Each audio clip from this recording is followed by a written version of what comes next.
still on the right wing, but Ellery Hanley has been moved from the left wing to pair up with Keith Mumby in the centres. The 19-year-old speedster from Widnes, Joe Lydon, takes that wing berth. Tony Myler's happily recovered from his food poisoning, so he comes back in at standoff.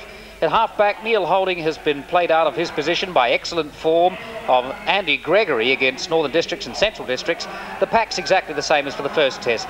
David Hobbs, the captain, Brian Noble and Brian Case are the front row. Behind them, the hard-working second-row pair of Chris Burton and Andy Goodway, and veteran loose forward Mick Adams. Today's reserves, John Joyner and Kevin Beardmore. For the Kiwis, no changes to this side from last week. Mark Graham once again unavailable through injury. Gary Campbell has had an excellent game at fullback. Watch him again for the key to the tactics. The wings, Dean Bell and Dane O'Hara. Dean Bell was our player of the day last week. The centres, James Lulawai and Fred Arcoy, the captain, both scored tries in the first test. Once again, there'll be a lot of play around Olsen Filipina at standoff, and we expect another lively game from Shane Varley at halfback. A classy pack with a lot of pace comprises Kurt Sorensen and Owen Wright in the second row, Hugh McGann, the loose forward, behind a very tough front row of Kevin Tamati, Howie Tamati and Dane Sorensen. The Kiwis' reserves are two very talented upcoming players in Clayton Friend and Ricky Carr. Almost about to get underway now in the second test. Great Britain versus the Kiwis. The Kiwis lead the series 1-0 at the moment through a victory at Carlaw Park in Auckland last weekend where they won 12-0, 2 tries to 0. Andy Gregory starts for Great Britain. Back to Gary Campbell. Hugh McGann in there. Kurt Sorensen couldn't hold it. Going back is James Lulawai. This Kiwi side really keyed up for today's match. Kurt Sorensen.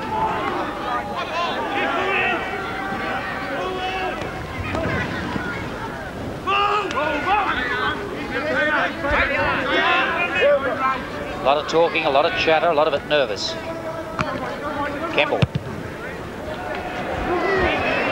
Once again, the tactical kicking is going to be a big feature of the game. Gary Campbell last week managed to kick it between the very safe Mick Burke and the not quite so safe Ellery Hanley. Between the two of them, he caused enough confusion to give them an advantage. Gary Campbell's line kicking and tactical kicking has improved so much in the last couple of years, it's unbelievable. Burke. Chris Burton. Noble. Big kick upfield, something the Great Britain side did not do last week. Dane O'Hara. Yes, they'll be practicing all week actually. Straight back, 40 or 50 metres downfield. Ellery Hanley playing at number 3 in the centres today. Played on the wing last week, as he did in Australia. That's Brian Case, big prop forward. The red headband this week. Noble to Hobbs. Hobbs losing it. Howie Tamati picks it up. Shane Varley. Back to Lulawai. Again, the handling problem starting early. A little bit of sloppy passing then. Noble. Hanley. Gregory. Good little player is Andy Gregory. Has literally played his way into this test side for Great Britain with excellent games against Northern Districts and Central Districts. Hanley. He was the most penetrative of the Great Britain backs in the first test. Ellery Hanley, they brought him into the centres where they think he'll be more effective today. Great Britain are obviously going to try and run it today. They've been working on the tactical kicking all week.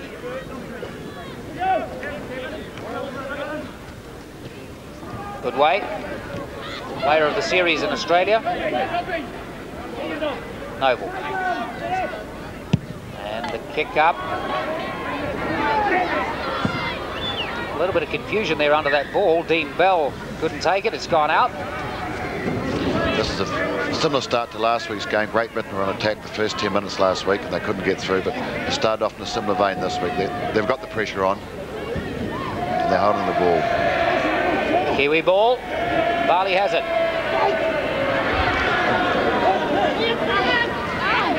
Dean Bell. Running it himself once again, slipping the first tackle. Score, Kiwi! Superb game last week, Dean Bell. Owen Wright running onto it. Dane Sorensen.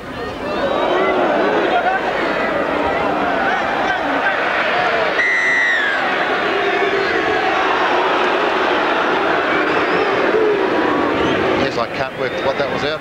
I thought there might have been a penalty New Zealand's way for the tackle. Yes, obviously Dane Sorensen did something illegal in the tackle there. The referee was there, so... Have a look at it again. I thought Kurt Sorensen might have been lucky enough to get a penalty out of that for the Kiwis. Yes, that's a strange ruling from Mr. Barnes. Great Britain trying to run it up. 10 metres out. Noble waiting. Hanley. Here's Drummond, in fact. Olsen Filipina has it. Kiwis in possession. Dane Sorensen flicks it out. Howie Tamati can't hold it. Knocked on. Yes, in the first 5 minutes we've had about 7 drop balls, and that's a bad sign. The ball wouldn't be that wet yet.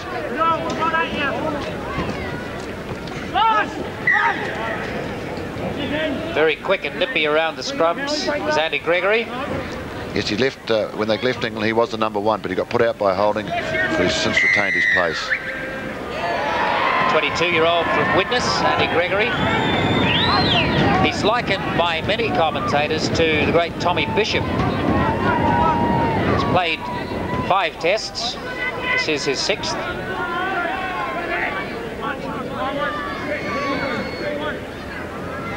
Campbell for the line.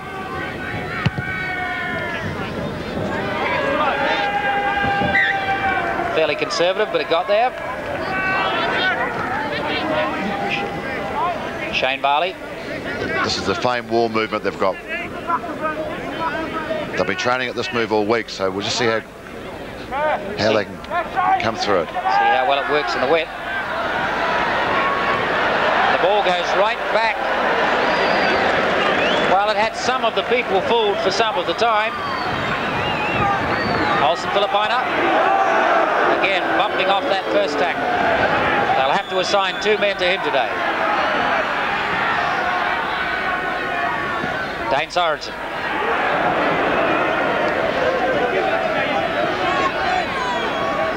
Howie Tamati, Barley, Kevin Tamati.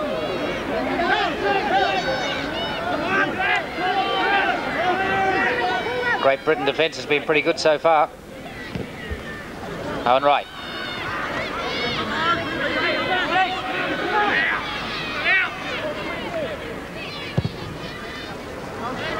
Little chip through, too far.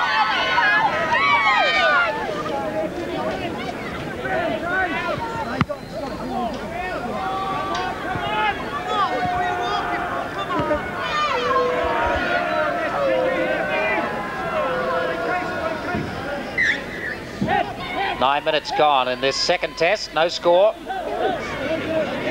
Case. Noble. Gregory.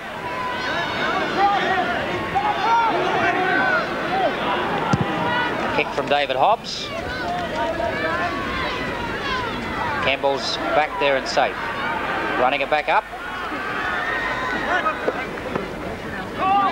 Barley. Luluai.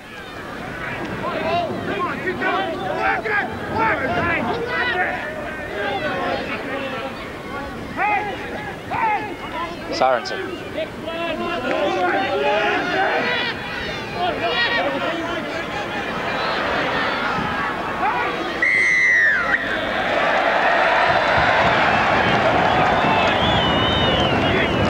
Yes, the Great Britain side standing offside then inside the 5 metres. The referee had no doubt about it. I think it's a bit too far. They won't go for a goal. Campbell will probably put it out. Fairly tentative start to this second test in Christchurch. A lot of handling errors. Barley.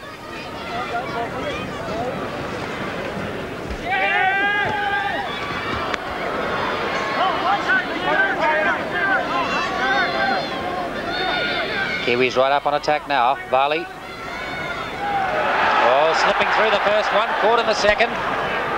Shane Barley lively as ever. Tamati to Sorensen, to Kurt Sorensen. Kurt Sorensen on the burst, so strong. Just a couple of metres short of the line now. Kiwis right up on attack. Dane Sorensen.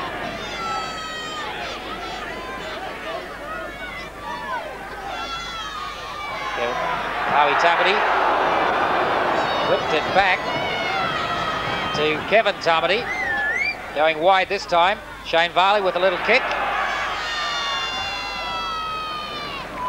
And Mick Adams is underneath it. Great Britain in possession. Gregory.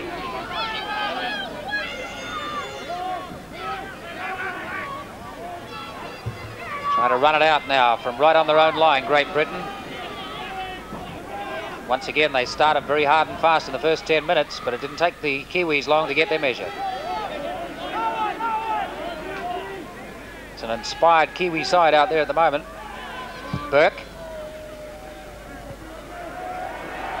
Dean Bell.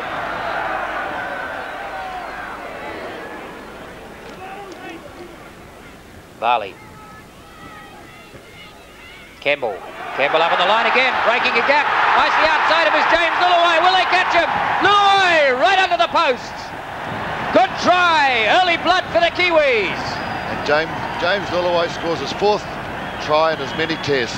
That's an unbelievable record for the New Zealand midfield. Let's have a look at it again. Shane Varley flicked it out. Campbell made the initial gap, ran it up, flicked it outside him to James Lillaway, and Lillaway once again the finisher.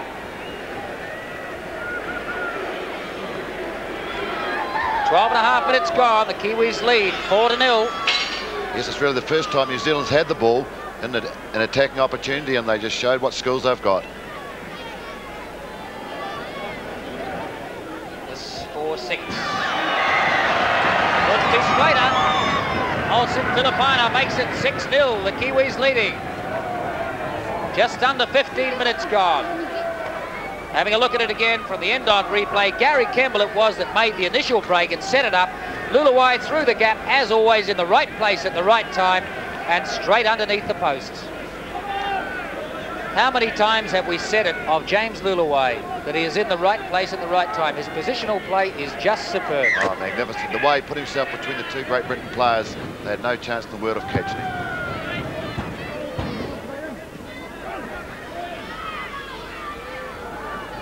Owen Wright, Kurt Sorensen. Varley flicks it on to Campbell. Campbell proving very, very effective in this line today.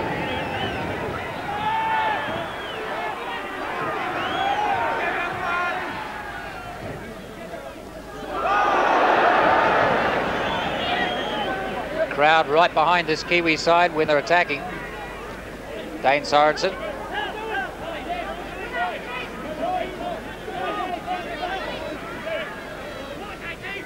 Howie Tamati.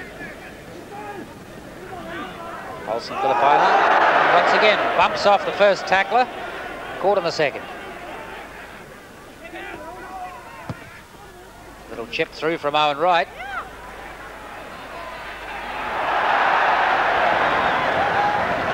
Good tackle. Owen Wright, as he did in the first, he's up there to get that ball and make the first tackle.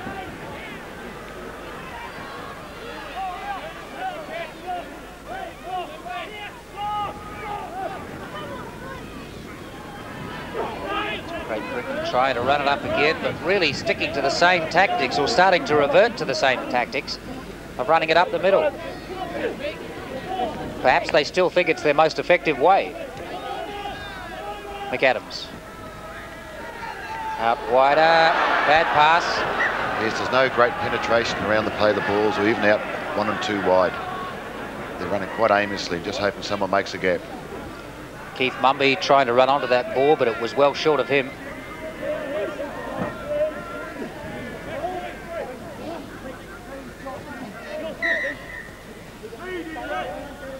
Hardly a classic feed of the scrum.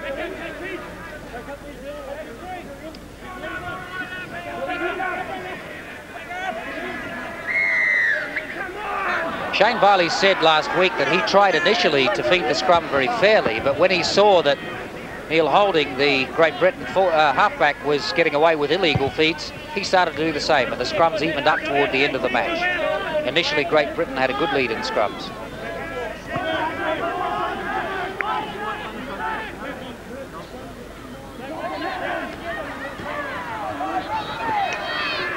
case.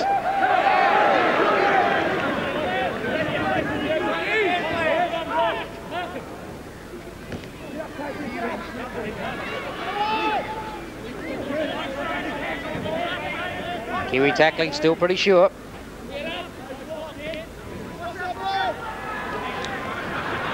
Good way.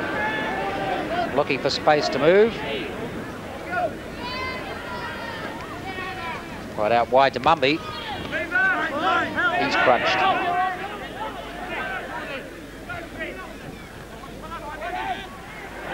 Oh, good gap made. Nicely done. The little pass outside. Drummond out there. Is he going to get to the line? Hanley trying to finish it. It's very close. It's about 1 metre from the line. Great Britain with a real chance here. Adams flicks it out wide. Nice little pass up under from Lydon. Oh, good tackling. Once again, it's Gary Kemble. Kemble and Hugh McGann. Good, safe, last-minute tackling. Magnificent. Gary Kemble's carrying on when he left in Auckland last week. He's playing a superb game. That was a try-saving tackle if ever there was one. Tony Myler, who's injured. That's an injury they can ill afford. That's an injury, really, that he's carried throughout the tour. They won't stop for him. Kiwi ball, Shane Varley. Dean Bell waiting. Bell, held by Adams. Sorensen. Tony Myler's going to get up and keep playing again, but one can't help thinking that's a weakness, particularly at standoff. Drummond.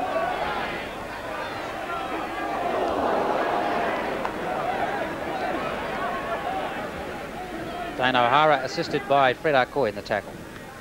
Burke.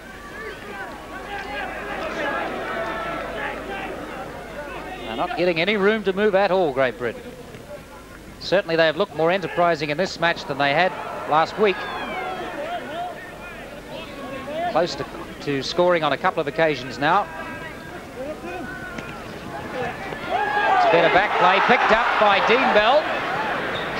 Very quick to loose ball. McGann. Good pen.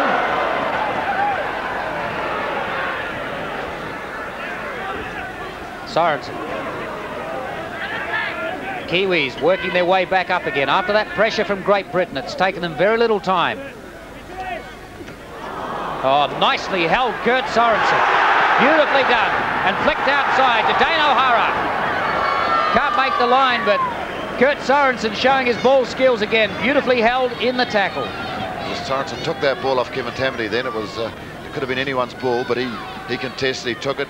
He made the half break for O'Hara. He nearly scored in the corner. Same story again. Mike O'Donnell, the Great Britain side, make heavy work of their 6 tackles and don't make a lot of ground. The Kiwis seem to be enterprising every time they get possession. Oh, I think there's far more confidence in this Kiwi team as opposed to the Great Britain side. Farley, Olsen Filipina. Varley. Fred Arcoy putting it up to Hugh McGann. The tackle was high, they're going to get the penalty.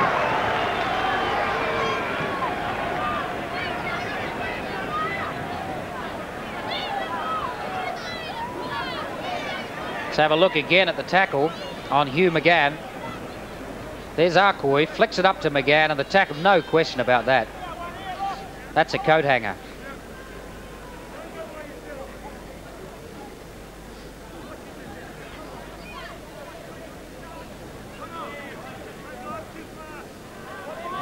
Luckily, Hugh McGann, one of the more skillful ball players in the Kiwi side, very, very fast back row man, is uninjured.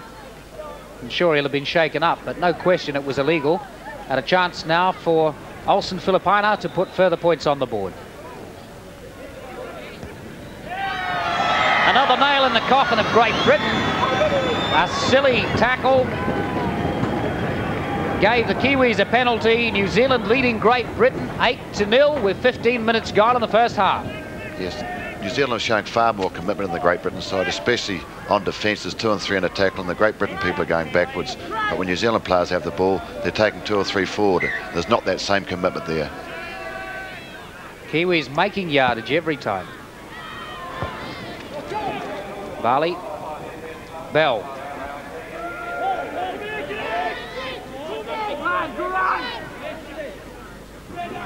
Kevin Tamati. Still going. Oh, what a great fend to Hugh McGann. Great fend from Kevin Tamati, offloading after the second attempted tackle. And they're still going wide. Kurt Sorensen. A confident Kiwi side with their tails up. Dane Sorensen.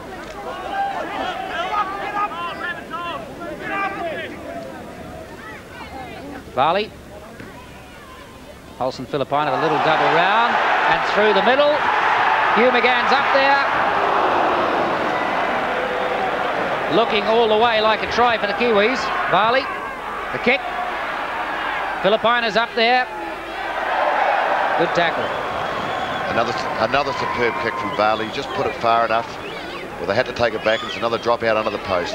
New Zealand retained possession, attacking position. And Andy Goodway back there to save the day for Great Britain. Actually, Kevin Tamati's showing amazing speed today, isn't he? He's getting through there like a loose forward or an inside back. Kevin Tamati is having a superb game so far. Really looking good on the burst. Kemble. Pass out wide. James Luluwai.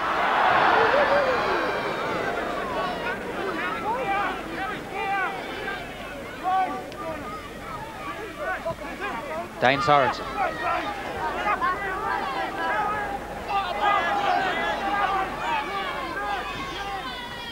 Kevin Tamati. Still looking to offload the ball, but Noble's tackle was good. Philippine up.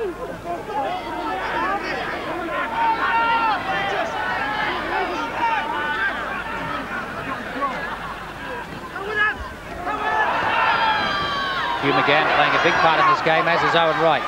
Philippine are out there. Dane O'Hara, nowhere to go.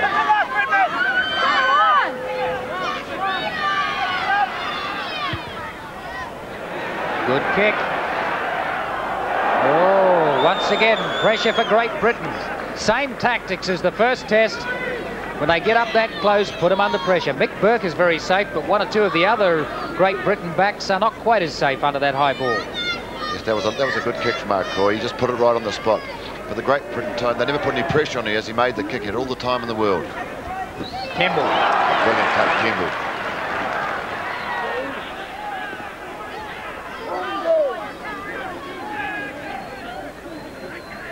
Kevin Tamati. Oh, playing like a man inspired today is Kevin Tamati. Dane Sorensen offloading to his brother. Kurt Sorensen comes back to Kevin Tamati. Tamati takes the tackle. Howie Tamati waiting. Dane Sorensen.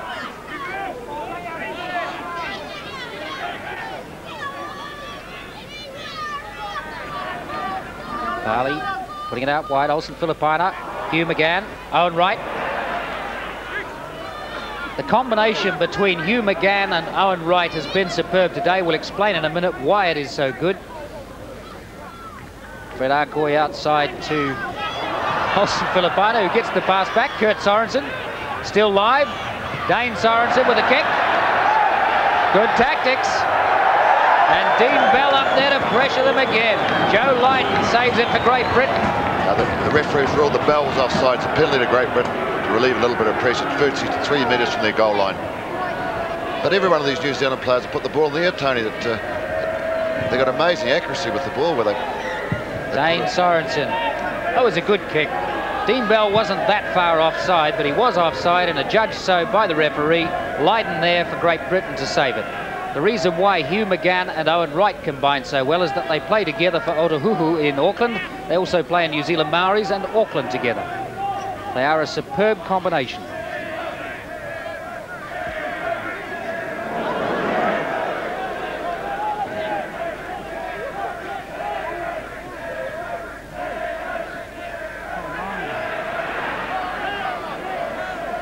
Ryan Case. Yes, he's looking for runners there, but there's no one coming through.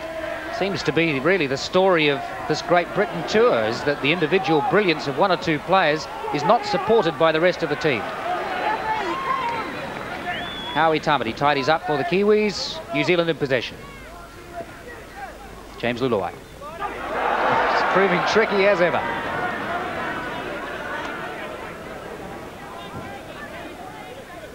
Dane Sorensen.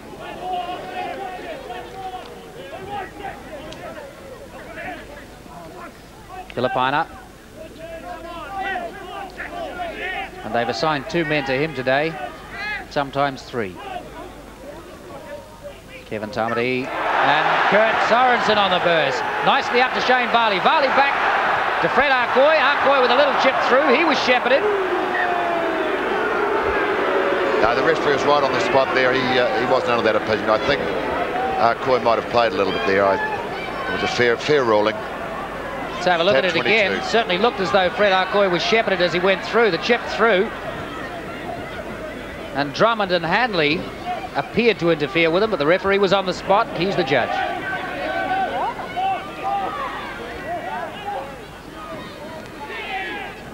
New Zealand backline are looking remarkably skilled under these conditions, Tony, aren't they? Imagine what it'd be like on a hard and fast track. Oh, yeah. Oh, good little break. Andy Goodway. Good running. Who's there to pick it up? Hanley's inside him. Can they get a try from there? Hanley and a flying tackle from Dane O'Hara holds him up. Holding the ball up. The referee signals that's the case.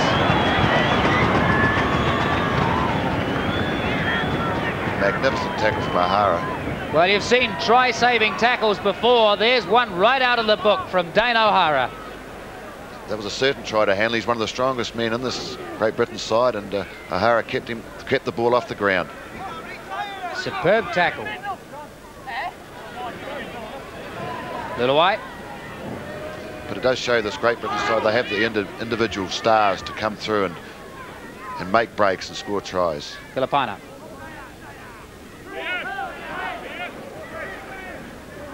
Playing it himself. Filipina making good ground.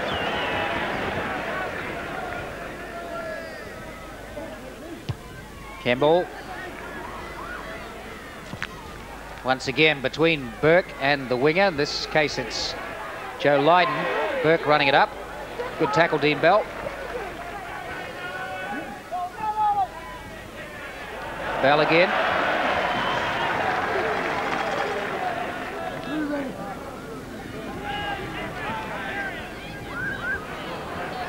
Hanley.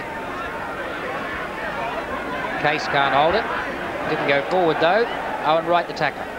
Very sloppy play by Great Britain. They lost 10 metres in that movement then. So right up on the Great Britain 22. Gregory.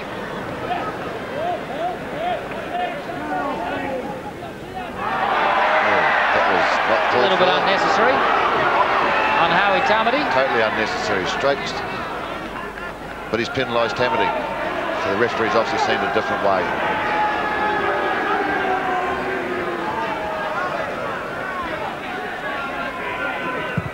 Well, I'm sure Barry Barnes is not going to come out of this game with the same lack of criticism as Kevin Roberts had last week. I'm sure there will be people who will disagree with one or two of his decisions. Great Britain with a chance to do something again. 30 metres out.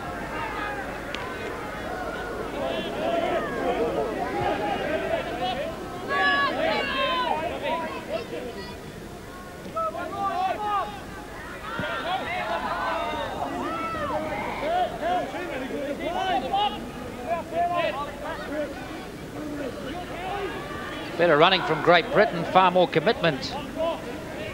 And the way they're running it up now, they're not flicking it around as much as the Kiwis, but at least they're attempting such. Nicely picked up, they're going to lose it. Owen Wright comes up with the ball.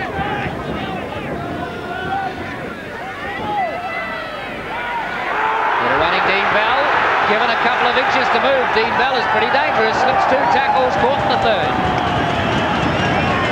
Caught by Andy Goodway.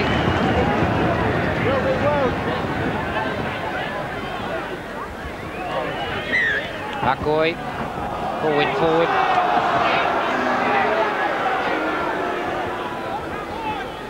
What a superb game Dean Bell is having again. Yes, he used that sideline beautifully. He's only 1 or 2 inches in, but he must have used it for 20 or 30 metres. 22 years old, from the Maluko club in Auckland, has played for Carlisle and Leeds, playing his 5th test today. Ellery Hanley, away with a break. They can't stop him. Chasing after him is Dane O'Hara once again. Can he save the day? Not this time. A try for Great Britain, Ellery Hanley. Much more effective in the centres today than he was on the wing. Yes, that showed the individual flair of Hanley. I thought he was a little bit faster than that because O'Hara made ground on him, but he swerved away at the last minute and he just had enough legs. Having a look at it again, it was a good break made for Hanley, put him in a gap. Hugh McGann tried to ankle tap him, couldn't quite get there. Dane O'Hara showing a burst of speed, but Ellery Hanley just managing to evade him, and Dane O'Hara couldn't pull off the same try-saving tackle twice in a row. Ellery Hanley, the man of the moment, 23-year-old from Bradford Northern. He's had 8 tries, that's 9 on tour now. He normally plays at standoff or centre, but he has been playing on the wing in this tour. So Mick Burke with a chance to make it 6. Actually, Burke, the goalkeeper, he was the guy that set the try up. He come in the back line and gave the overlap to Henry.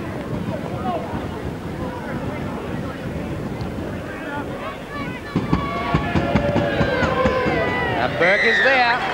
Oh, 8-6. Yes, we can see here that Burke comes in the line, commits his man, and Hanley has enough room and time. And he just outpaces O'Hara to the line. Very elusive running from Ellery Hanley. Nicely done. Dane O'Hara coming down on him at a great rate of knots. And so now the margin is 2 points. 22 minutes gone in the game. So far the penalties, they favour Great Britain 4-3, and the scrums favour New Zealand 3-1. And there's been 4 mistakes, handling mistakes by either side. I notice the touch judge on the broadcast side of the field is Tony Drake from here in Canterbury, who refereed the 3rd test between Great Britain and Australia and was roundly criticised. Gary Kemble. Yes, Kemble brought that ball nearly back to the 22. The Great Britain side haven't really put enough pressure on him enough to put it deep. Dane Sorensen. Kiwis now needing to be fired up. Put that margin up again. Kevin Tamati. Certainly a much better Great Britain side than we've seen for a little while. Kurt Sorensen getting the pass right out wide to Dean Bell. Bell well held by Lydon. Kurt Sorensen. Yes, this has fired the Kiwis up. They're really running with vigour now. Shane Varley with the little kick.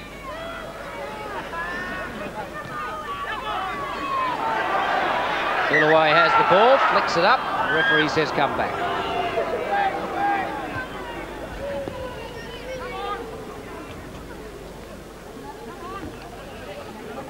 Well, we'll wait and see how the game develops, but thus far Barry Barnes certainly hasn't let play flow as well as Kevin Roberts did. No, he's been more involved in the game. Some of his decisions were found a little bit hard to understand, but there's obviously been reasons for them. Andy Gregory out very quickly. Hugh McGann, the tackler.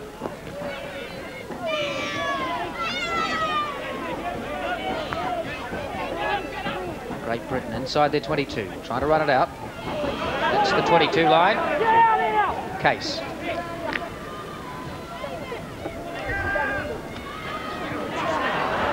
Oh, ball handling error. They regain it, but it went forward.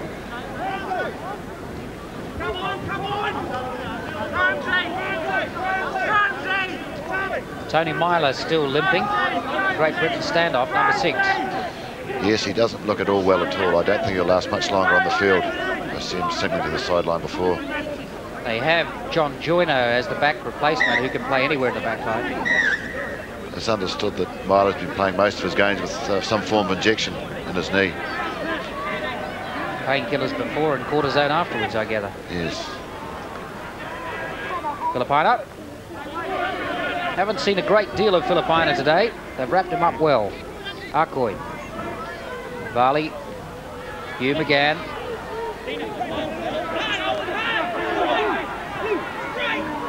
Barley to Bell.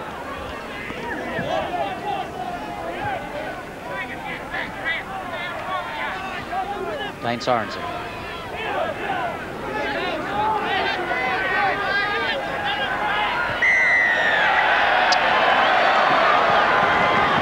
A very silly mistake by the Great Britain side.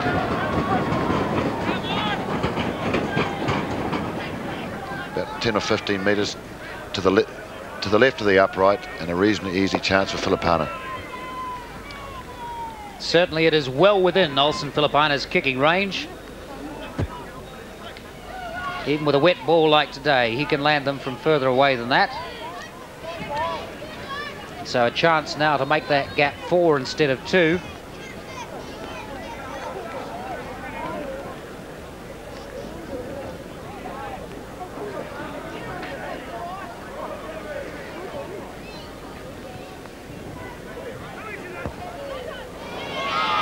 No, flagged away.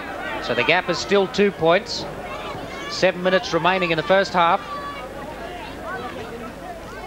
One could forgive Olsen Filipina for missing with the ball as slippery as it is today, but certainly it's within his range. Kemble.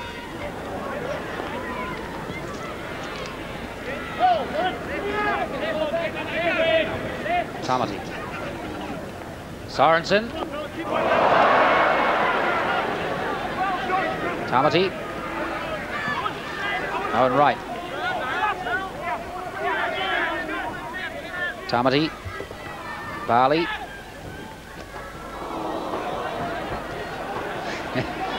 Hasn't taken them very long to wake up to Kevin Tamati's form of today. Yes, he's having a fine game. He's taking 2 and 3 in the tackle. And he's hurting them when they do catch him. Kurt Sorensen nicely picked up that ball. Hugh McGann outside him. Dean Bell. Dean Bell pushed out over the line.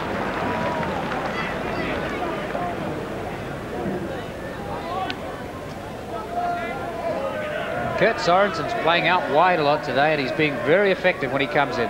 Yes, he's got that ability to delay the pass, where it commits the man, but commits the opposition, but gives his man a half gap, and they're through. Bell was nearly in the corner then. Get him outside! Get him back! Get him back! Great Britain once again in a defensive role, trying to run it out, but not making a lot of yardage. Getting the pass up nicely to Gregory. Held by McGann.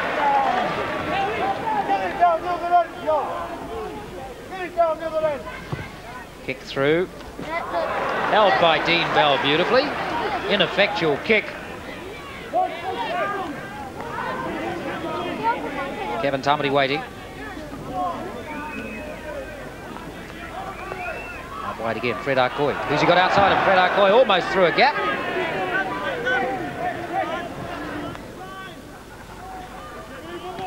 Dane Sorensen backing into the tackle.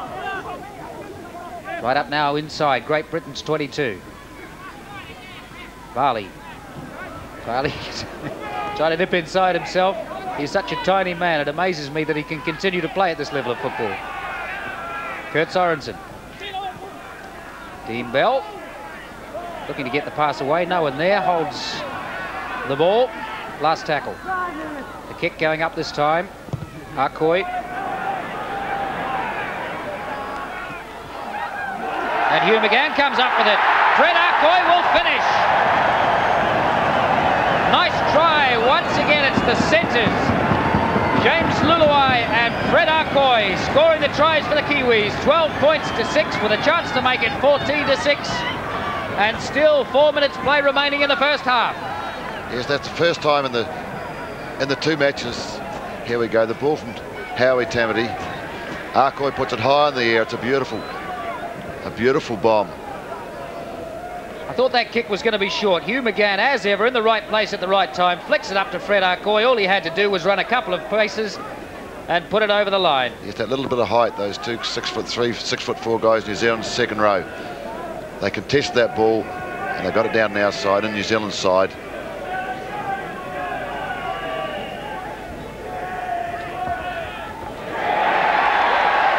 Yes, the flags are up. 14 to 6.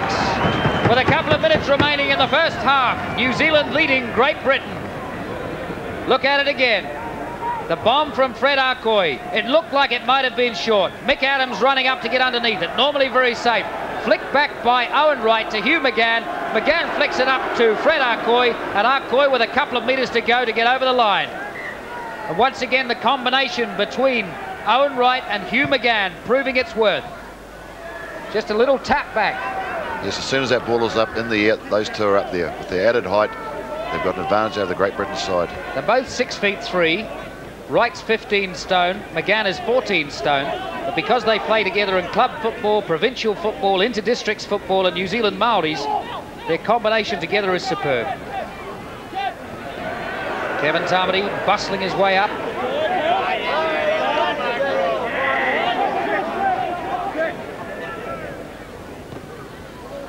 Sorensen.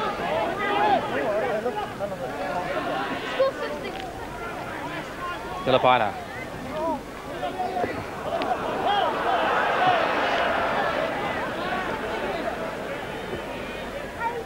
Barley with the kick. Very good kick too. Right over Des Drummond's heads here in Christchurch, where the rain is holding off, hopefully for the second half. And the Kiwis leading 14-6, and certainly looking the better side, certainly looking more adventurous when they do anything. Their support play has been superb. Good fast forwards, backing each other up well. Yes, their tackle count makes it interesting reading too, Tony. The top tackle count for the New Zealand side is Dane Sorensen with 13, but the last in the forward pack is Owen Wright with 9, but they all range between 9 and 13, so it's they're all doing their own job out there. Kurt Sorensen and Dane Sorensen once again proving invaluable.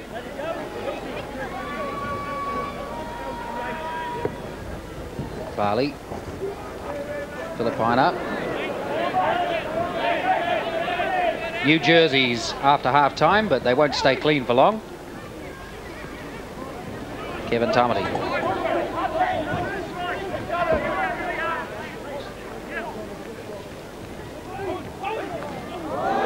Owen Wright still managing to offload. Dane Sorensen. Sorensen slips too, eventually caught by Case and Gregory.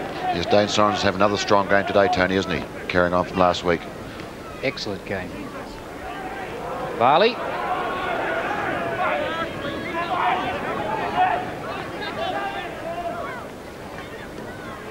Arcoy. Luluai was up there to Mark Hanley. Drummond. There's Drummond complaining there that Luluai was offside.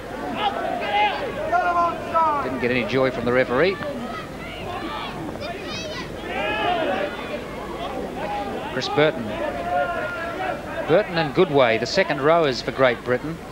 Once again, the workhorses, as they were last week. It's a good kick. Mick Burke, a good kick. 25-year-old from Widnes, who played internationals in rugby union for England under-21s.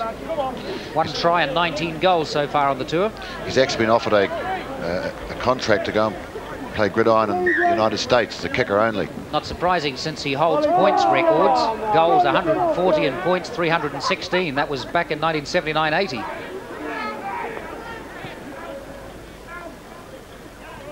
Filipina. Yes, that was another scrum to New Zealand, and they're leading the scrums 5-3 at this stage. The penalties are 4-all.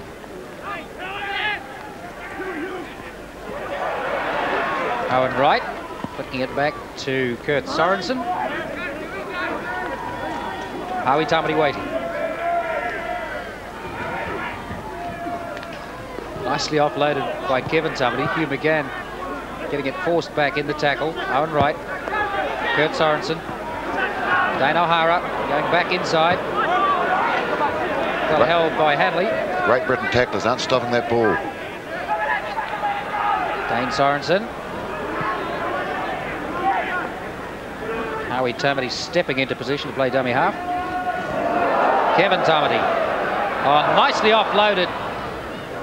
Howie Tamati couldn't pick it up from cousin Kevin.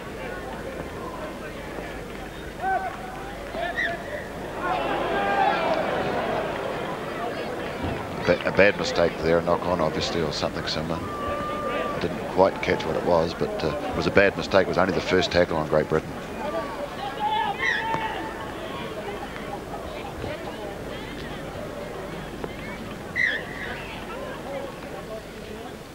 So the scrum right by the halfway line, in the middle of the field.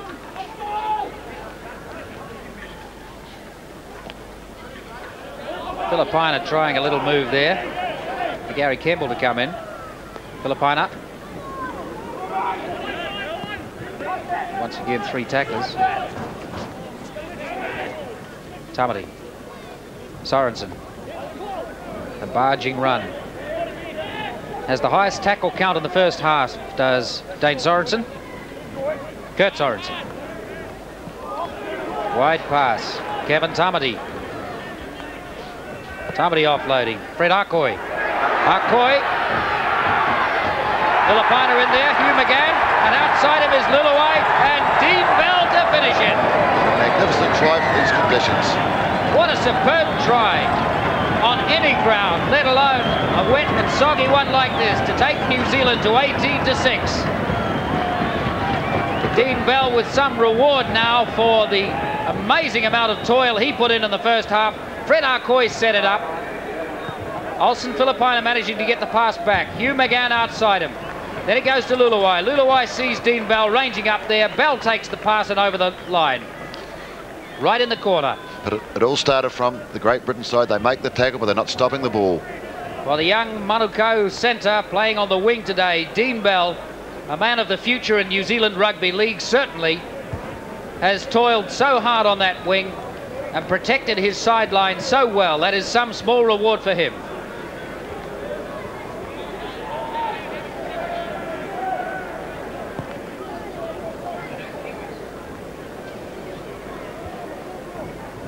Number 14 about to come on for Great Britain is John Joyner.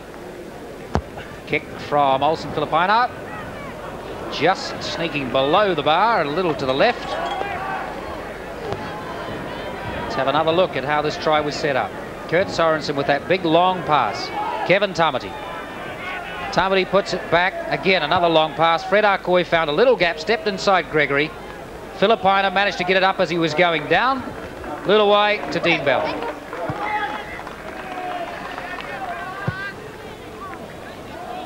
Number 11, Chris Burton, is coming off. Now that's going to be a blow for Great Britain. He has been one of their more effective forwards. John Joyner coming on. Joyner can play anywhere in the back line or second row in the forwards. He's also played loose forward. He's 29, comes from Castleford, has played 14 tests. And he made his debut way back in 1978 against Australia, so he's no newcomer to test football.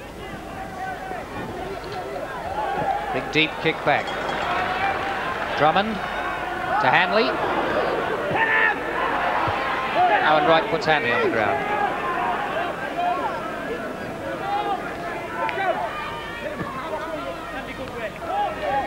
It's quite surprising that Joyner has got on, because the reserve forward is Bearsmore. And they've obviously trying to get a bit more attack in there, but bringing them back into the forwards.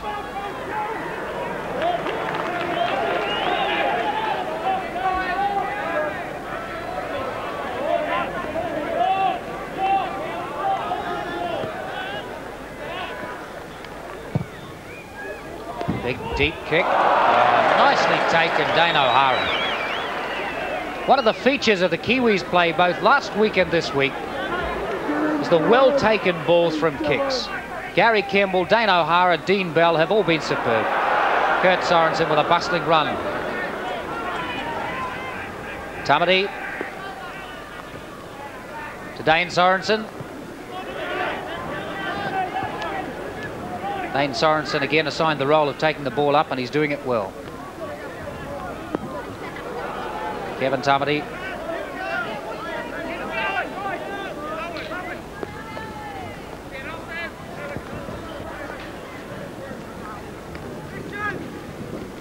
Owen Wright managing to get it back.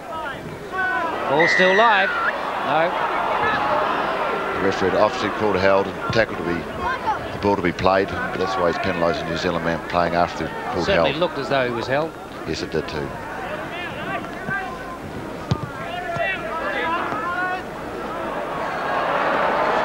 bad mistake there. The ball never found touch. Campbell's bringing it back.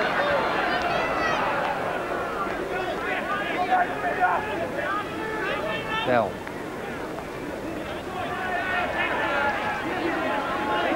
He's fired up today, is Dean Bell. Tamati. Through Varley to Dane Sorensen again. Tamati.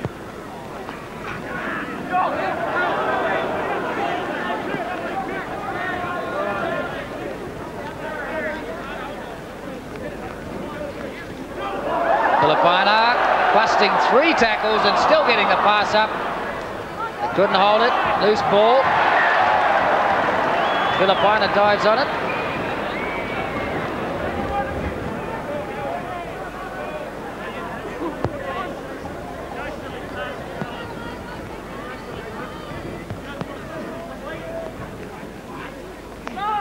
What a superb centre combination, Fred Arcoy and James Luluai.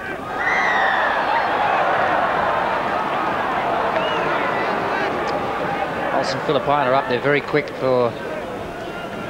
Yes, and the referee is obviously a little bit too quick because he was offside. Just a little jump ahead, perhaps a little too keen. And Mick Burke with the kick.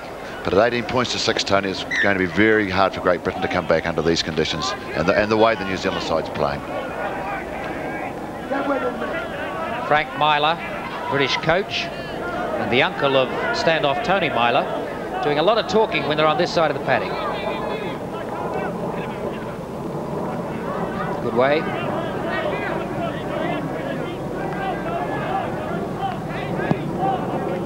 Between midway and 22 in Kiwis territory. Loose ball again. Hanley.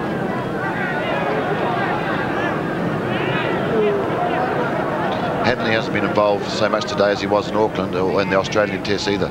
Although he has scored a fine try, he has not been involved most of the general play. But he seems to have been more effective when he has been in play at centre than on the wing. Yes, well, he's obviously should have more to do in there, shouldn't he? Crunching tackle by the New Zealand players there. On little Andy Gregory. Starting to manage to offload the ball in the tackles now, Great Britain. Chip up there from Keith Mumby. Joe Lydon trying to run it out, still going. Actually, Lydon hasn't been in the game at all. He would hardly have to change his jersey at half-time. Finally tackled by Olsen Filipina convincingly. Hanley. As you said, Mike, Hanley hasn't done all that much, but certainly he has been dangerous when he's got the ball.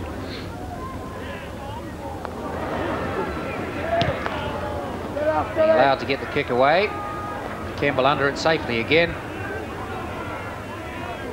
With this Kiwi side now, it's almost a case of not even worrying when a bomb goes up because Gary Campbell has inspired so much confidence.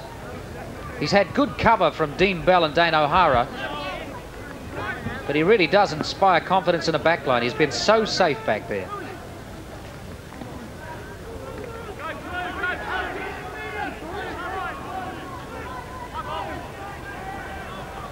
Bell to Sorensen to Kurt Sorensen.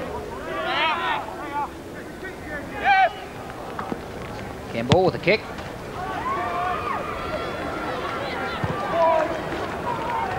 Again, putting it not right to Mick Burke, but between Burke and a winger. Worked to great effect in the first test.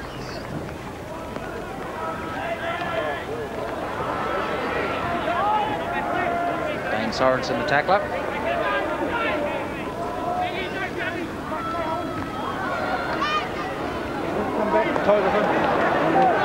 Mumby.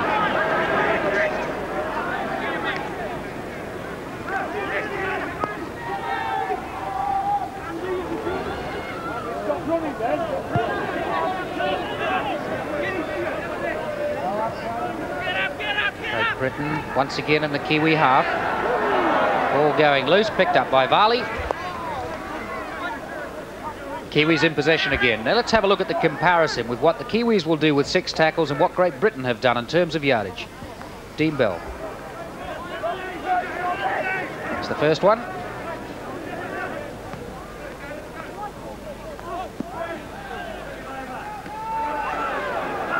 Kurt Sorensen, Dane O'Hara manages to collect the ball again, but Ellery Hanley bumps him unceremoniously into touch.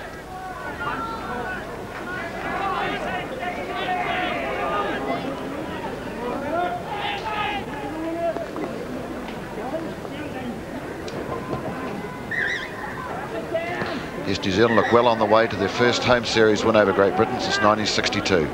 That'll be a fine achievement if they do it.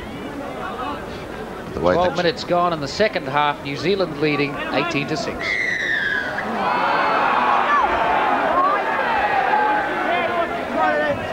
Come on, lads, keep going. Differential penalty arising from the scrum.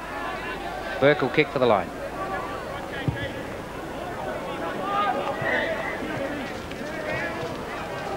So Great Britain again up inside, just approaching the 22-metre line in Kiwis territory. Can they make something out of their 6 tackles?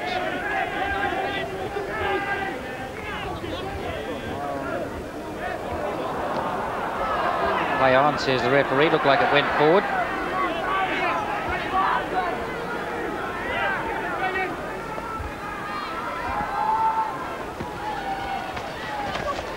Good pass. Eventually the ball going out. Lydon couldn't do anything with it out there. He hasn't had the most brilliant game in the world, Joe Lydon, so far. Not all of it his fault. Yes, the Great Britain side, their backs are meant to be the strength of the side, but they're not using them hardly at all. Shane Barley. Joe Lydon was the man who made the difference between Widnes and Wigan when Widnes beat Wigan in the Challenge Cup final at Wembley. He scored 2 runaway tries. And he's been put in this side, very obviously, to give them some more attacking penetration. Campbell. Burke safe.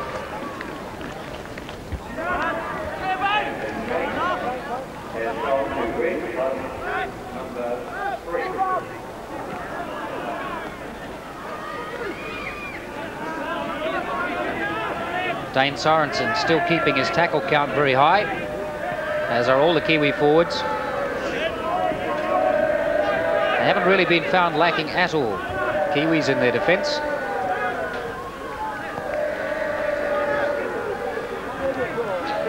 Distinct lack of direction there. It's unbelievable. Professional players like these guys are. They're just not knowing who to throw the ball to.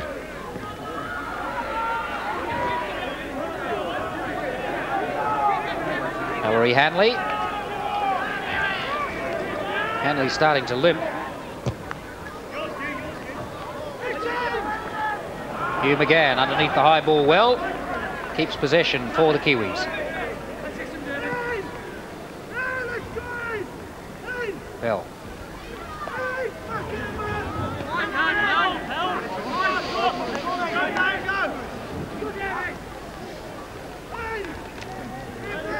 Dane Sorensen.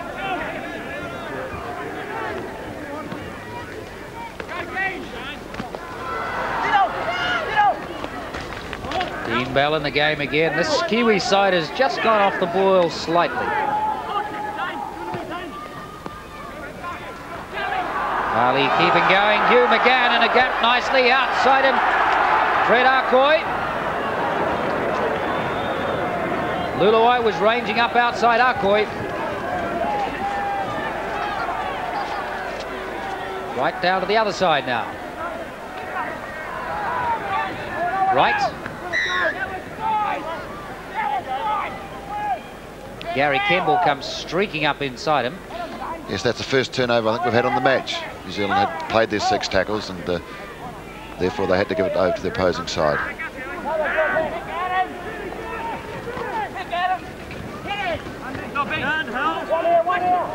While in most cases a turnover, reaching the 6th tackle and having to give possession to the other side is unforgivable in Test football, in this circumstance the Kiwis are probably gaining from it.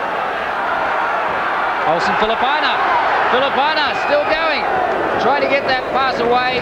Hugh McGann was up beside him. They're going to try and run it in now, the Kiwis. Kurt Sorensen gets the pass out. Farley fumbling, but manages to regain it. 10 metres out now, the Kiwis. Howie Tamati. Kevin Tamati waiting. Pass back to Kurt Sorensen. See Kurt Sorensen still looking to get that pass away. That's one of the few times he probably hasn't got the ball away in a tackle today. Kevin Tamati. Olsen Filipino. Coming wide now. James Luluwai. Outside him is Dane O'Hara. Couldn't be simpler. Beautifully set up after applying pressure for 3 or 4 minutes. Just when we said this Kiwi side looked as though they were going off the boil. In fact, the game was going off the boil. And the Kiwis once again put sustained pressure on Great Britain's line, and it pays off. Beautifully done. Kurt Sorensen. Wide out to Kevin Tamati. James Luluwai. Dane O'Hara. It's amazing for the, for the conditions they are, the way they are today.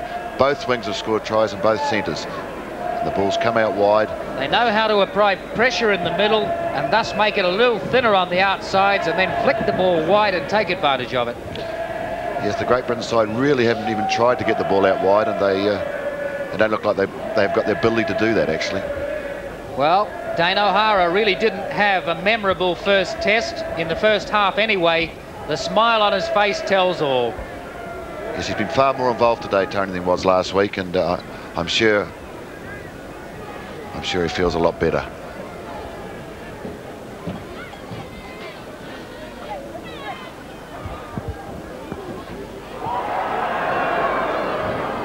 Flagged away for Olsen Filipino. I don't think it'll make a lot of difference in the final analysis. Let's look at the try again. Applying pressure in the middle and leaving the outsides just a little thin in defence. Kiwis capitalising so quickly. Olsen Filipino getting the ball out. Dane Sorensen flicks it to Kurt. Kurt to Kevin Tamati. James Luluwai and Dane O'Hara. Dane O'Hara, the try scorer, the 29-year-old, plays for Hull now. Used to play for Glenora in Auckland. And scored the most tries in the 82 season. He's played 21 tests. This is his 22nd. Made his debut way back in 77. The Kiwis all fired up now, playing with great confidence.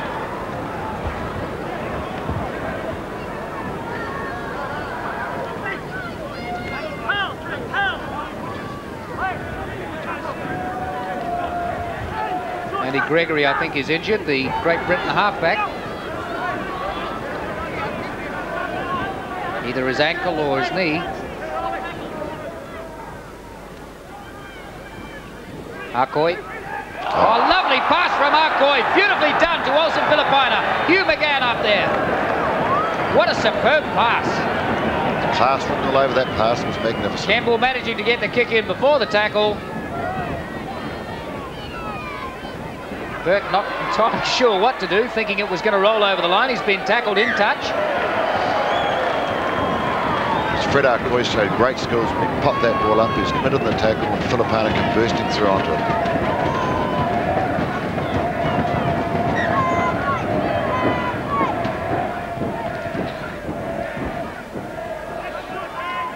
As he goes through here and he popped it up magnificently, Fred Arcoy does.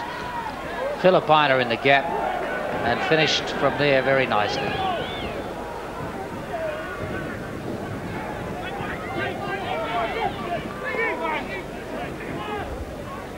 Howie Tamati. Kurt Sorensen bouncing off the tackle, losing the ball. Dean Bell trying to go through and pick it up. Hugh McGann does so. Come back for the whistle.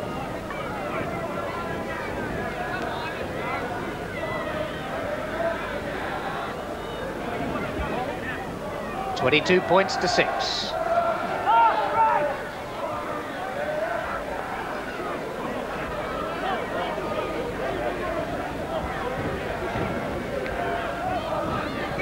Gregory, he looked injured just a few moments ago, made a quick recovery.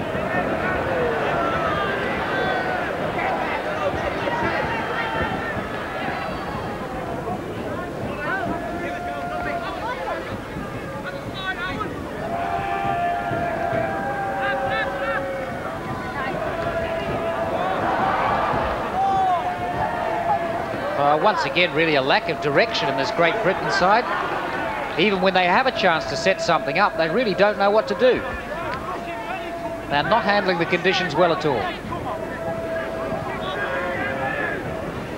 Dean Bell. Howie Tamati. Dane Sorensen.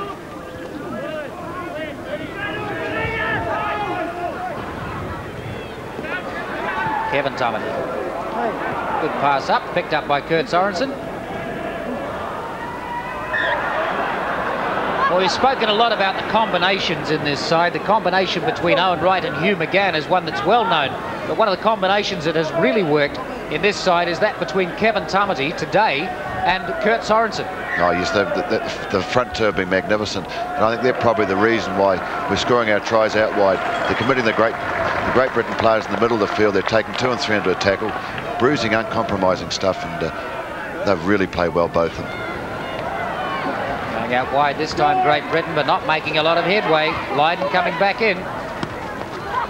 Still flicking the ball back. Lydon picks it up. Not going anywhere forward. The Great Britain side is showing a distinct lack of interest in the game now. I think they've lost all their confidence. They're in a no-win situation.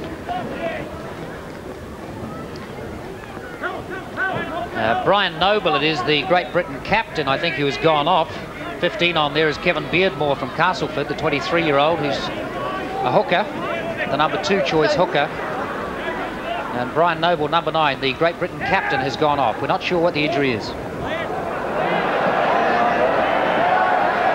There is Brian Noble.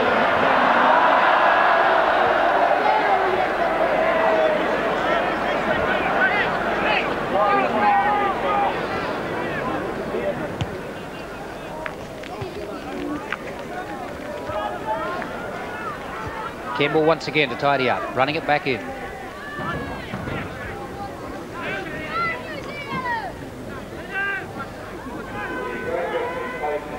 Dane Sorensen.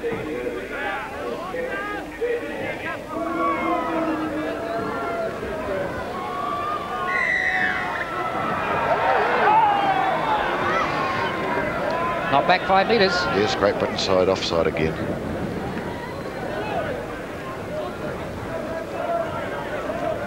But they're not really showing a lot of interest to get back in New Zealand half and score tries. The odd individuals making a break, but there's no backing up. There's no combinations working that Great Britain side at all, Tony. 27 minutes gone in the second half, and the Kiwis leading 22-6 over Great Britain. Once again, the wall being used. Who comes out with the ball? It's a bit of a raffle. Filipana comes through there. He was the runner. Kevin Tamati.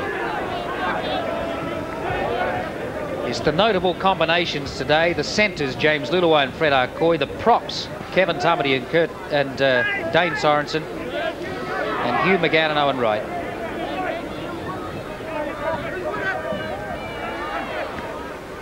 Kurt Sorensen.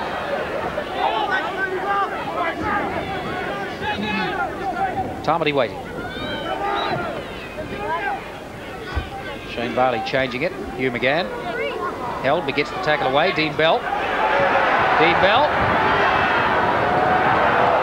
Bell still offloading it.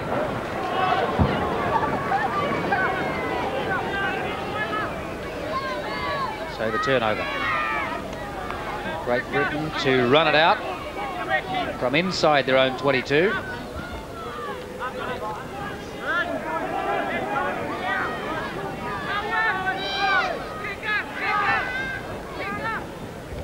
Kick.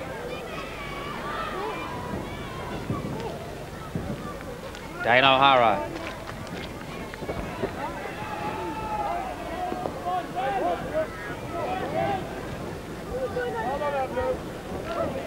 Back in the Kiwis half now. Luluai. Luluai away. Beautiful running, James Luluai. Trying to offload it. Shane Varley picks it up. Goodway tackles him.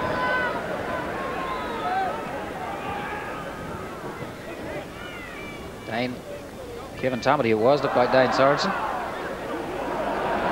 Dean Bell. Dean Bell. Lovely running, Dean Bell. Can't match up inside him. Great Britain in possession.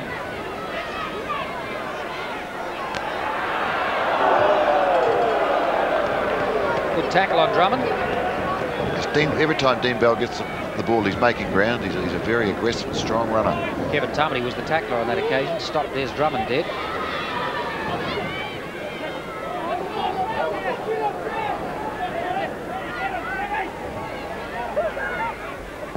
Case having a big game. Hanley.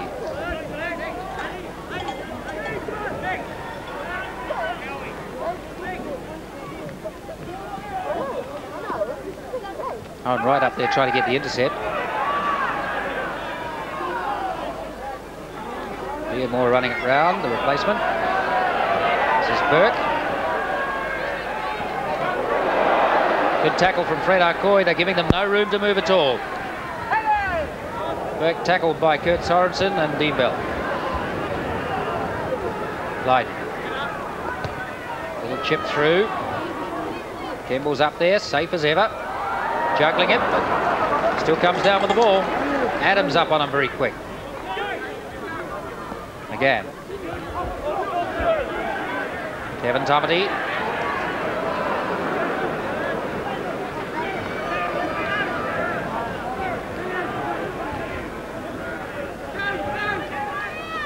Dane O'Hara.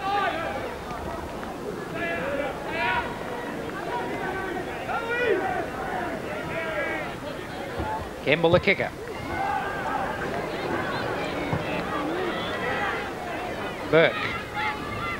Put it straight back again. Can he find the line this time? Kemble going back, ambling back. Picks it up and he'll run it in again. No, he's going to kick. A little bit of a kicking duel going on here between Burke and Gary Kemble. Yes, well, New Zealand can do it all day because they've got the points on the board. So it's to their advantage to do it. Great Britain want to kick it back, well, they won't score tries that way.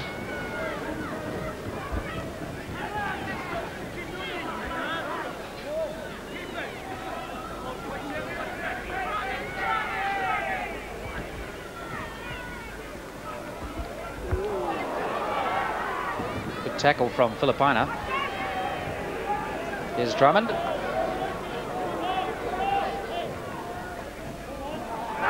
Drummond running it himself. Really, a lot of the sparkle has gone out of this game, and it seems to go out of it when Great Britain are in possession. Hugh McGann out there wide. Dean Bell once again, good tackle, but still getting the pass away, Adams.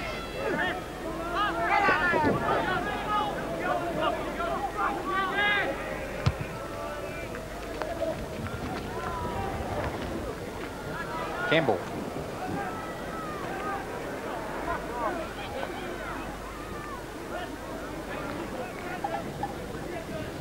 Kiwis in possession now.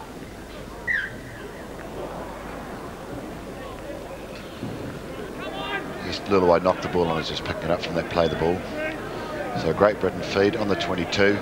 So this is probably the best attacking position they've been in for quite a while, if they hook the ball.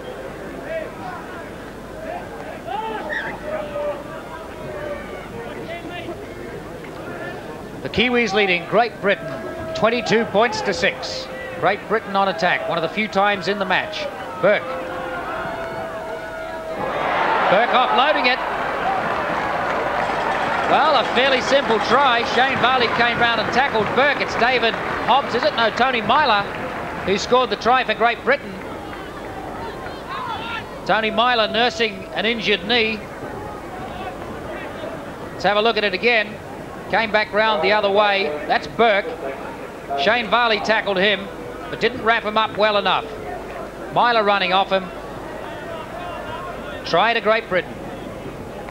Yes, a surprising try. I think it caught everyone unaware. Even we've found it up in this position that didn't realise it was a try. But this is the only time Great Britain has been attacked in the last 20 minutes and they've scored a try. So this game's still open, but I don't think they can come back. It's 22-10 with a kick to come. Hopefully that try will have given them the confidence to try some more adventurous football. But they really have looked dull when in possession. Yes, they really have. That was Burke come in and he just had too much bulk for Varley, then popped the ball up to to Myler coming through. So Mick Burke with a chance to put the extra 2 on the board for Great Britain to narrow that gap. That's a good kick. 22-12. 8 minutes remaining in the game. Let's have a look at the replay again. Shane Varley made the tackle, but he just couldn't wrap him up. Couldn't wrap up Burke well enough, and Myler just running outside him. And what Myler is complaining about is that Dane O'Hara coming through stepped on his sore knee. The replacement for New Zealand is Ricky Cowan, number 15. And I think Clayton Friend is on there as well. We'll have a look and see who's come off. But both New Zealand replacements are on the paddock. Number 14, Ricky Cowan, making his test debut, 6 feet 2 and 16 stone. Just 20 years old.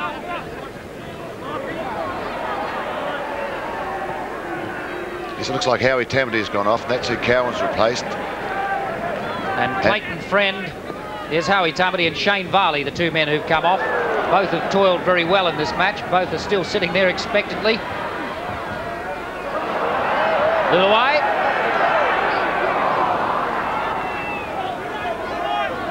Clayton Friend, the 22-year-old from Maruko, is the reserve back, 5 feet 6 and 10 stone 7, the same size as Shane Varley. And Ricky Cowan, the big new forward. Yes, this is Ricky Cowan's test debut today. At 20 years of age, and what a future he's got. Number 15 for the Kiwis.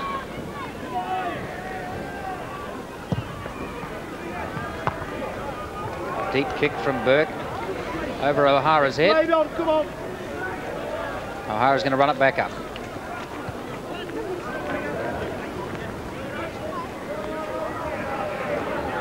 Brian Case contesting the ball.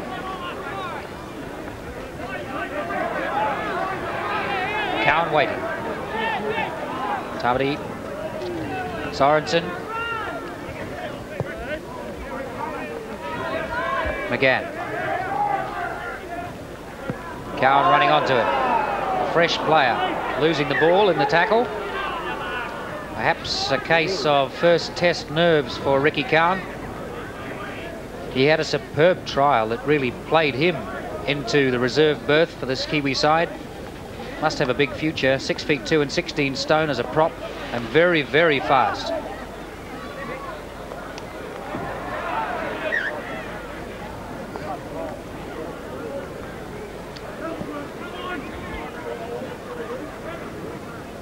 We just heard that the official player of the day is Dane Sorensen, the Kiwi prop.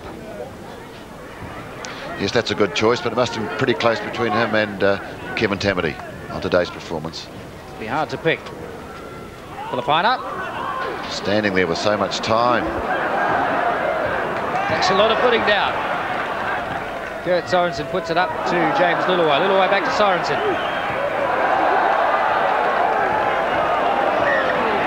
Well, there's no shortage of fire in this Kiwi pack. He's been sent off, I believe. He's been sent off. Oh, we'll have to have a look at it again. Andy Gregory has been sent off. 22-year-old Widnes halfback. He's a rugged little player. Let's have a look at it again. I think you have to watch his feet. I think he gets his feet round Kurt Sorensen's head. Yes, that's where it is. You can see it there, putting a foot in. Ellery Hanley was lucky not to be sent off too for the elbow that went in first. But certainly that was a combined effort at softening up Kurt Sorensen. And Andy Gregory, immediately prior to being sent off, was named British Player of the Day. The overall Player of the Day, of course, Kurt Sorensen for the Kiwis.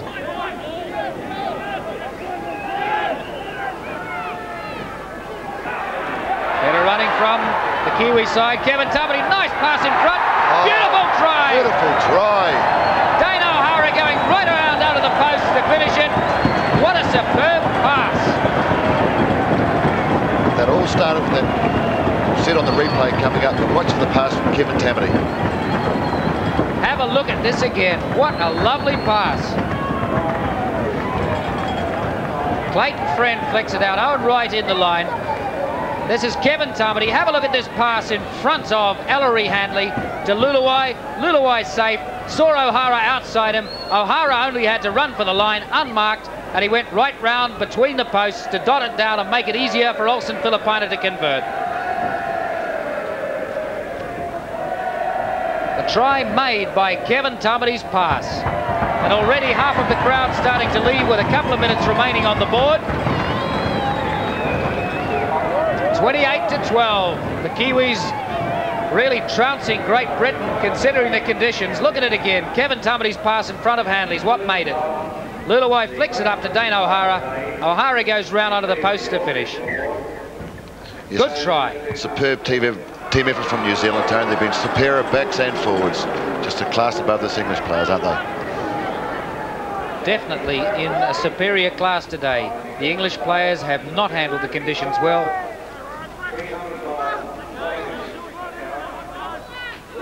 Time ticking away on this official board now with the Kiwis in a big lead, 28-12. Dane Sorensen pulling it back again after losing it forward in the tackle, but the referee has ruled that it went forward. Andy Goodway with a knee in Dane Sorensen's face. Dane Sorensen has something to say about that. Seems Ricky Cowan has come into the game just at the time when it's starting to get a little niggly. The hallmark of this test and the first test was that there was no dirt at all, really. Very clean games. I think the Englishmen, the Great Britain side, really starting to get frustrated. Here we go now. Look, it's all on. Well, perhaps we spoke too soon. I think the frustration just starting to set in. Yes, this Great Britain side, they know they've lost everything. They've lost both series, Australia and New Zealand, and they're frustrated, just getting away on them a little bit.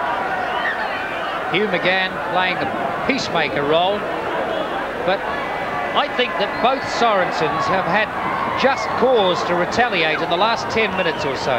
Yes, especially Dane Sorensen. The game is over. Whether or not the time was up, the hooter hasn't gone, but the crowd has run on the pitch, and referee Barry Barnes has said that is the end. So the Kiwis have beaten Great Britain 28-12 in the second test at the Addington Showgrounds here in Christchurch. What a superb team effort. Once again, Great Britain started very strong in the first 10 minutes and looked as though they could score tries, but once that Kiwi dominance, particularly in the fast forwards, took over, the Great Britain side lost heart and seemed to lose interest in the last 20 minutes or so. What a superb series of combinations with this Kiwi side. Graham Lowe can take credit for the tactics that they have played in both tests to win the series. And I'm sure a lot of the players are going to have big smiles on their faces as they go in under the stand to the dressing rooms. Superb team effort. Oh, magnificent, Tony.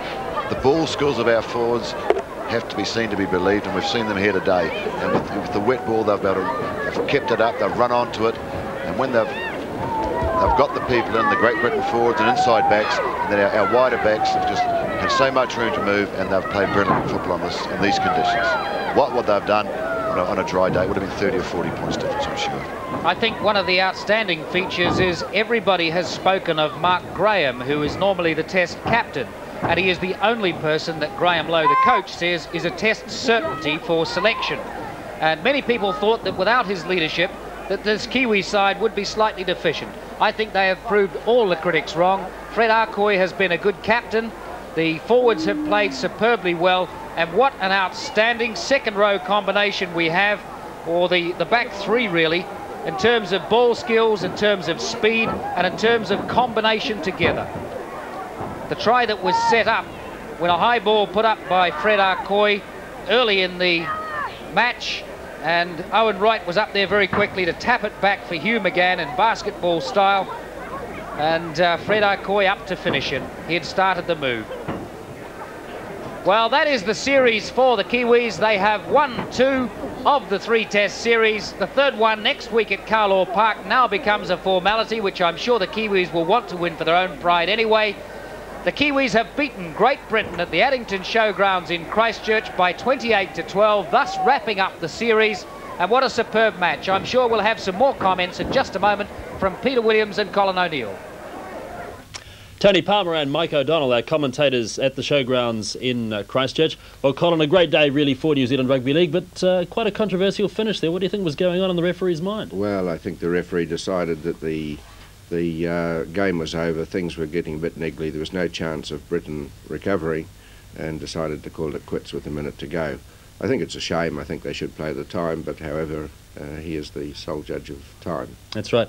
When we look back at the 80 minutes of football, there was really only one side in it the whole way. It wasn't only one side with imagination. Yes, I think that's correct. The British team, I think the criticism was levelled at them in Australia, and again here, that they seem to lack a tactical appreciation of the six-tackle game. And New Zealand played it to a T. They played it well. The trouble with Great Britain was that, as you mentioned at half-time, there was just no support for the man with the ball. They seemed to be content just to crash the tackler and carry on and just hope that somewhere somebody was going to break through the defence. Yes, I think that's correct. We saw a brief spell there where, in fact, it eventuated in a Britain try whereby they were backing up, they were moving the ball and probing at the New Zealand defence, and eventually they scored, but there was very little evidence of that throughout the match. Colin, you're still pretty much involved with the rugby league scene. What influence is Graham Lowe having in the Kiwi team? He's having, not just in the Kiwi team, but right throughout the country. He's having a fantastic influence. He's a motivator. I was talking to one of the Kiwis last week, and the inference was that they know they can win. They believe in themselves these days. No longer are we going into test matches, the underdogs. We now go in, we expect to win, and we ask questions when we lose. All right. Colin O'Neill, we'll get some more comments from you very shortly. Incidentally, the advertised program Consumer Economics will now be screened at a later date. But now let's take a look at some highlights of this afternoon's Ortex test at the showgrounds in Christchurch, won by the Kiwis over Great Britain quite convincingly. Here's highlights of the entire match. It's an inspired Kiwi side out there at the moment. Burke. Dean Bell.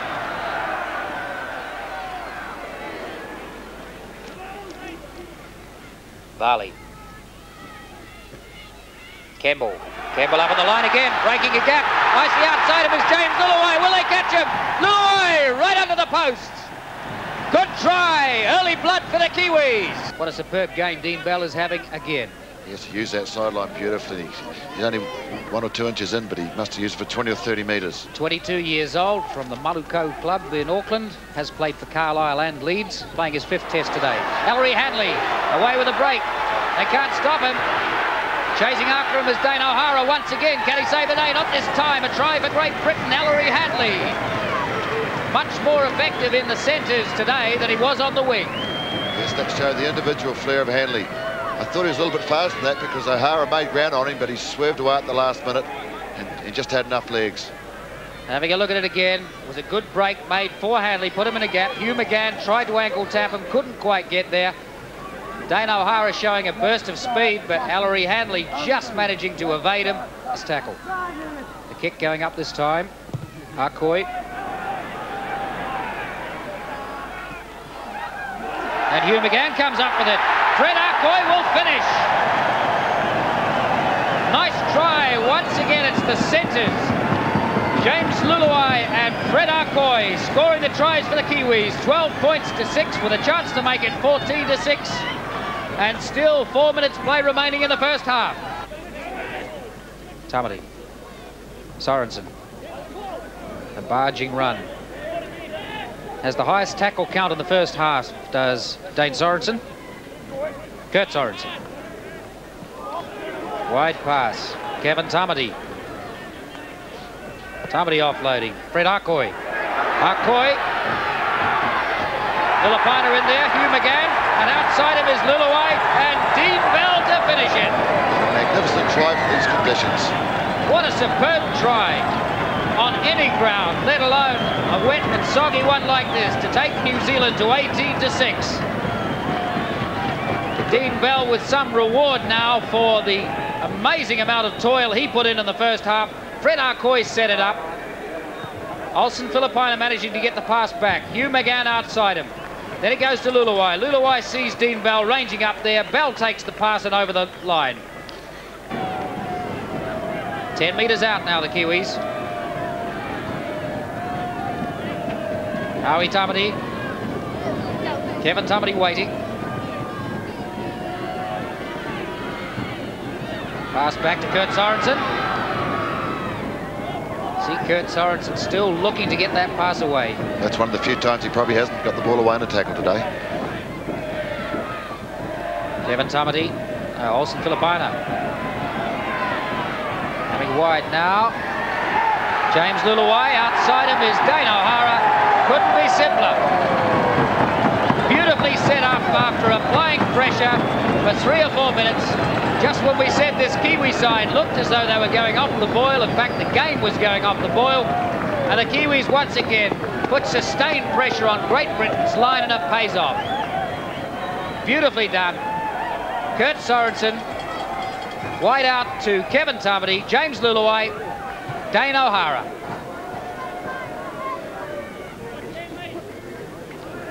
The Kiwis leading Great Britain 22 points to 6. Great Britain on attack, one of the few times in the match. Burke. Burke offloading it. Well, a fairly simple try. Shane Varley came round and tackled Burke. It's David Hobbs, is it? No, Tony Myler, who scored the try for Great Britain.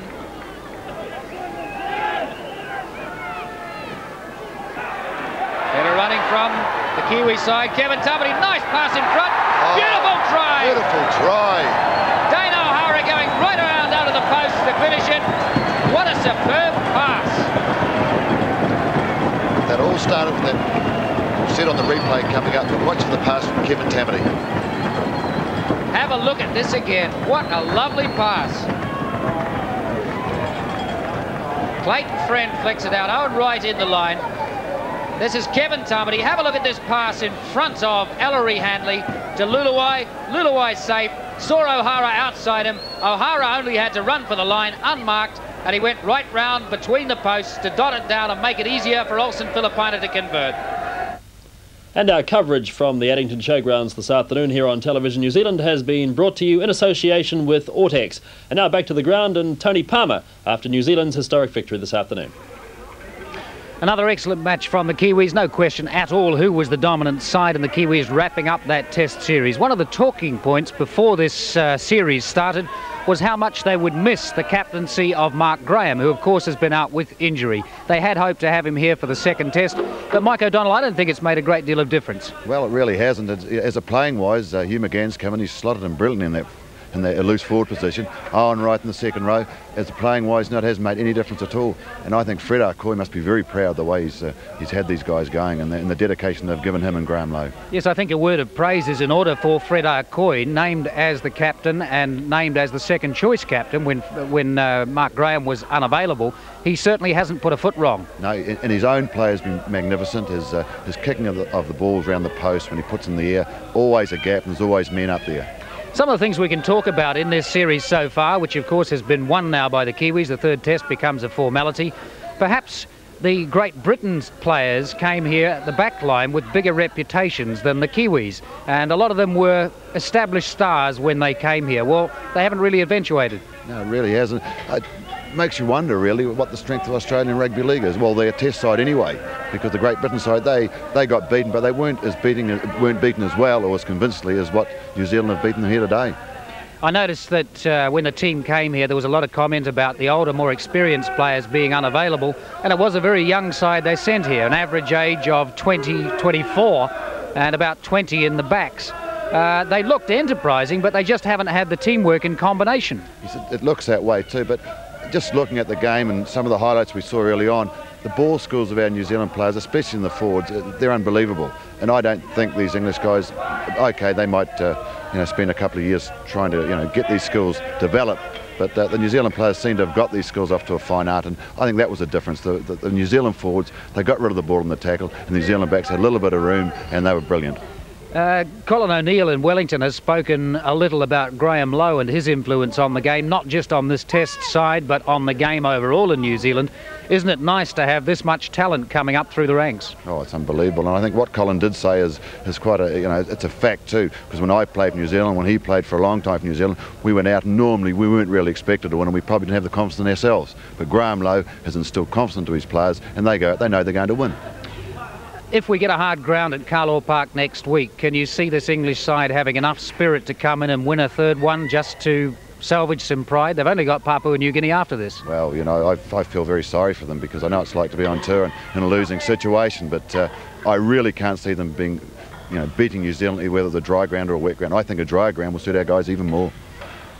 A deserved win, obviously, for the Kiwis. Who would you pick as your player of the series thus far? Oh, I think Dane Sorensen would be my player of the series so far. He's not the flashy type, but he takes that ball and he gets rid of the ball and he makes a lot of tackles around the play of the ball area. But Kevin Tambly played another fine game today. I think a better game than he had in Auckland. But it's very hard to, isn't it? You know, they've all played well. There's not one that's played badly. That, to me, I think has been the feature, is that there's nobody you can single out of the Kiwi side who has been the star. They have all played so well. Their success has been due to combinations, superb teamwork and absolutely excellent ball skills demonstrated in what really was a quagmire today, as was Carlaw Park last week. That's it. New Zealand have wrapped up the series. The third test is at Carlaw Park next weekend. I wonder if the Kiwis are going to go out, if it's a hard ground, and throw it around again. Back to you, Peter. Thank you, Tony. Well, Colin, a bit of an embarrassment of riches now if Mark Graham's fit for that third test. Would you put him in? I don't think I would at this stage, Peter. There's no disrespect to Mark, but I think the boys that have won this series should be given the chance to make a clean sweep as a team themselves. Of course, I'm not questioning if Graham Lowe chooses to play Mark Graham. He's a grand footballer, the world's best in his position, but he has been carrying an injury. He hasn't had the match play in recent times, so I wouldn't put him in. And I'll be surprised, actually, if Graham Lowe actually puts Mark Graham in for the third test if he's available. The point has been made by the boys in Christchurch that it really is a complete all-round team performance. It's solid on defence, it's solid on attack, backs and forwards all combining so well together. There's just no way that you could really criticise the overall team effort, is it? No, today they all played well. There's always room for improvement, but they